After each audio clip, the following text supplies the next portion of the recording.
एक बार की बात है, पहाड़ियों में बसे एक छोटे से गांव में विभिन्न जातियों और धर्मों के लोग रहते थे। अपने मतभेदों के बावजूद वे शांतिपूर्वक सह अस्तित्व में रहते थे। जरूरत के समय एक दूसरे की मदद करते थे।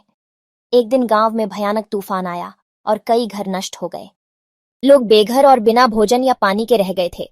ग्रामीणों को पता था कि उन्हें अपने घरों और जीवन के पुनर्निर्माण के लिए एक साथ आना होगा।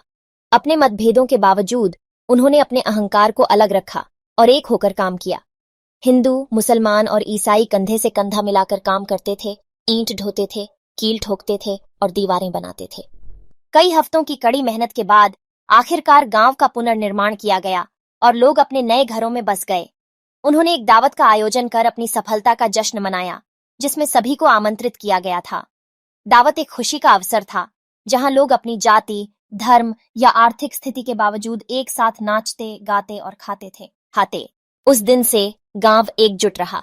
उन्होंने खेती से लेकर त्योहारों तक हर चीज पर एक साथ काम किया और उनकी एकता अटूट थी। वे एक दूसरे के लिए शांति, सद्भाव और सम्मान में रहते थे। साल बीत गए और गांव समृद्ध हुआ। यह एकता और भाईचारे की मिसाल बन गई और दूसरे गांवों के लोग इनसे सीखने आए। इस छोटे से गांव के ग्रामीणों ने सीखा कि एकता केवल एक शब्द नहीं है, बल्कि जीवन जीने का एक तरीका है।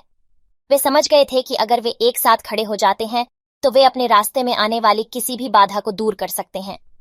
इस गांव की कहानी हमें सिखाती है कि एकता ही सफलता की कुंजी है और हमारे मतभेदों के बावजूद सद्भाव में रहना संभव है। अगर हम एक साथ आते हैं, एक समान लक्ष्य की दिशा में काम करते हैं और एक दूसरे के मतभेदों का सम्मान करते हैं, तो हम अपने लिए और आने वाली पीढ़ियों के लिए एक बेहतर दुनिया का निर्माण कर सकते हैं।